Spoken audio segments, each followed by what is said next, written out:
ఇక్కడికి విచ్చేసిన గుంటూరు వాసులకి, ముఖ్యంగా మహిళలకి, వేదిక మీదున్న అతిరథ మహారథులకి, మా కో ఫైర్ బ్రాండ్ అంబటి రాంబాబు గారికి, ఇంకా వేదిక మీద ఉన్న అన్నాబత్తుల గారికి, మేడం గారికి, అందరికీ నా హృదయపూర్వక నమస్కారాలు. నిజంగా చాలా చాలా సంతోషంగా ఉంది. ప్రతి సంవత్సరం సంక్రాంతి ముగ్గుల పోటీ అంటే అంబటి గారు మమ్మల్ని ఖచ్చితంగా పిలుస్తారు, ఆ సంబరాల్లో పాలు పంచుకునే అవకాశాన్ని ఇస్తారు. అలాగే ఈసారి కూడా ఇక్కడికి పిలవగానే మేము ఎందుకు వచ్చామంటే, సంక్రాంతి అంటే ముగ్గుల పోటీలు, ఎడ్ల పందాలు, కొత్త అల్లుళ్ళు, కొత్త వంటకాలు, అంతే కదా, కోడి పందాలు. సో అంతా కలర్ఫుల్గా, సంతోషంగా, జాలీగా ఉంటుంది. మనం కూడా ఆ సంబరాల్లో పాలు పంచుకోవాలని ఇక్కడికి వచ్చాను. ఇక్కడికి వచ్చిన తర్వాత మహిళలందరూ కూడా ఎంతో అందంగా ఒకరిని మించి ఒకరు పోటీ పడి ముగ్గులు వేశారు, సంబరాలు చేశారు. వాటన్నిటిలో కూడా ఎవరు first, second, third, fourth, fifth, sixth అని ప్రైజులు కూడా కొట్టేశారు. సో సంక్రాంతి ఈ రాష్ట్రంలో అందరికన్నా ముందు గుంటూరుకే వచ్చేసిందని అర్థమైంది ఇక్కడికి వచ్చిన తర్వాత. ఎందుకంటే ఎప్పుడు అంబటి రాంబాబు గారు తను ఎక్కడుంటే అక్కడ ఆ ప్రజల్ని సంతోషంగా పెట్టడంలో, వాళ్ళందరితో సంక్రాంతి సంబరాలు చేసుకోవడంలో ఆయన ఎప్పుడూ ముందుంటాడు. రాంబాబు అంటే సంక్రాంతి, సంక్రాంతి అంటే రాంబాబు అనే బ్రాండ్ తెచ్చుకున్నారు. ఈరోజు కొంతమంది ఎట్టకారంగా అనొచ్చు సంబరాల రాంబాబు అని, ఆయన గురించి తక్కువ చేసి మాట్లాడాలని.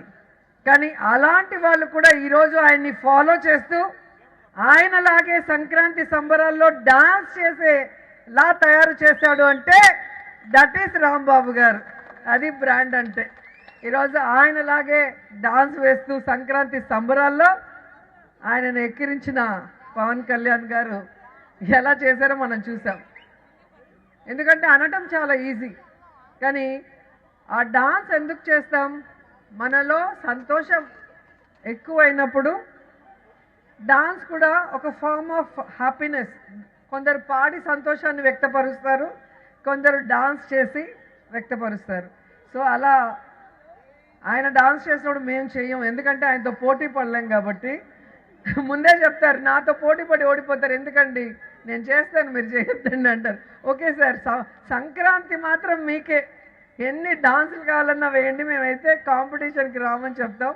లాస్ట్ టైం కూడా చాలా చక్కగా ఒక సాంగ్ని రికార్డ్ చేసి ఆయన పేరు మీద దానికి డాన్సెస్ వేసి, సో రాష్ట్రం అంతా కూడా అందరి మన్ననలు పొందారు. అండ్ నిజంగా వైఎస్ఆర్సీపీలో రాంబాబు గారంటే అందరూ కూడా అభిమానిస్తారు, అందరి ఆత్మీయుడని చెప్పచ్చు.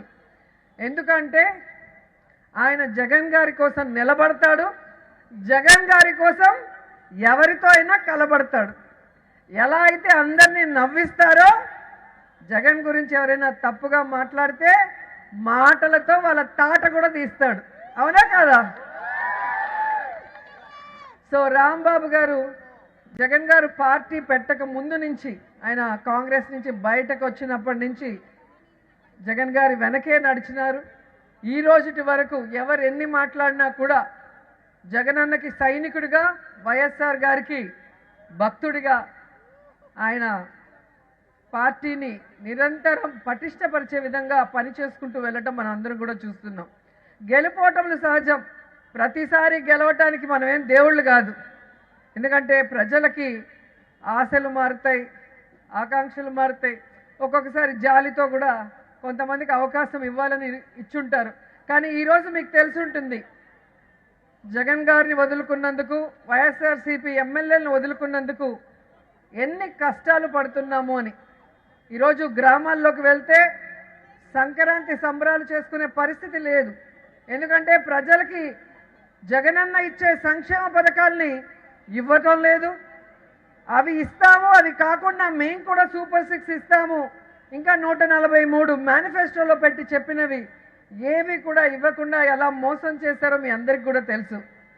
సో ఎప్పుడూ కూడా మీకోసం పనిచేసేవాళ్ళు, మీ మంచి కోసం అహర్నిశలు ఆలోచించే వాళ్ళు, మీకు ఇబ్బంది లేకుండా ప్రతిదీ మీ గడప దగ్గరికి తెచ్చివ్వాలనుకునే నాయకుల్ని మీరు గెలిపించుకుంటే మీ ప్రాంతంలోనే కాదు రాష్ట్రం అంతా కూడా ప్రతి పండుగ కూడా చాలా సంతోషంగా ఉంటుంది, సందడిగా ఉంటుంది. జగనన్న 5 ఏళ్ల కాలంలో ప్రతి పండుగ కూడా పెద్దవాళ్ళతో నుంచి పేదవాళ్ళ వరకు కొత్త బట్టలతో, పిండి వంటలతో, బంధువులతో కలకలలాడుతూ ప్రతి ఇల్లు కూడా సంతోషంగా ఉండేది. కానీ ఈరోజు ఎటువంటి వెల్ఫేర్ స్కీమ్ లేకుండా, సంక్షేమ పథకాలు ఎవరికి అందక ఏ విధంగా పండుగలు జరుపుకోవాలో తెలియని పరిస్థితి చూశారు కదా మీరే. అంతకుముందు ప్రతి పండగకి ఏదో ఒక బెనిఫిట్ వచ్చేదా కాదా? అమ్మఒడి అంటారు, చేయూత అంటారు, విద్యా కానుక అంటారు, ఆసరా అంటారు, రైతు భరోసా అంటారు. సో ఏదో ఒక రకంగా ఒక సంక్షేమ పథకం మీ ఇంటికి వస్తుంది కాబట్టి మీరు సంక్షేమంతో పాటు సంతోషంగా కూడా ఉండటానికి అవకాశం ఉండేది. కానీ ఈరోజు హాస్పిటల్కి వెళ్తే ఆరోగ్యశ్రీ లేక మీరే అప్పుల పాలై మీకు మీరే చూపించుకోవాల్సి వస్తుంది. అలాగే స్కూల్స్కి వెళ్తే ఇంగ్లీష్ మీడియం తీసేసి ఈరోజు మళ్ళీ గవర్నమెంట్ స్కూల్స్ నుంచి ప్రైవేట్ స్కూల్స్కి వెళ్ళి అప్పుల పాలయ్యే పరిస్థితి వచ్చింది. కాబట్టి అప్పులు విద్యకి వైద్యానికే సరిపోతుంది, ఇంకా పండుగలకి ఎక్కడ చేస్తామన్న ఒక డీలా స్థితికి అందరూ వచ్చేయటం మనం చూసాం. అదే 5 ఏళ్లలో మేము వచ్చాం, ప్రతి ఫంక్షన్కి ఎక్కడికి వచ్చినా కూడా ఎంత జన సమూహంతో, ఎంత సందడిగా, ఎంత సంతోషంగా ఉండేది. సో అలా మళ్ళీ రావాలి, మీరందరూ కూడా సంతోషంగా ఉండాలి, మీ పిల్లల భవిష్యత్తు బాగుండాలి, అలాగే మన రాష్ట్రం బాగుండాలి అంటే జగనన్న ముఖ్యమంత్రి అవ్వాలి. జగనన్న ముఖ్యమంత్రి అవ్వాలి అంటే ప్రతి వైఎస్ఆర్సీపీ ఎమ్మెల్యే, ఎంపీలు గెలవాలి. గెలిచిన రోజు మన రాష్ట్రం మళ్ళీ అభివృద్ధి వైపుకి పరుగులు తీస్తుందని కూడా మీకు తెలియజేసుకుంటూ, అపోజిషన్లో ఉన్నా అధికారంలో ఉన్నా మాకు పదవులతో సంబంధం లేదు, ప్రజల సంతోషమే మా ముఖ్యమని ఈ సంక్రాంతి సంబరాలు అంగరంగ వైభవంగా చేసిన మా అంబటి రాంబాబు గారికి మరోసారి కృతజ్ఞతలు తెలియజేసుకుంటున్నాను.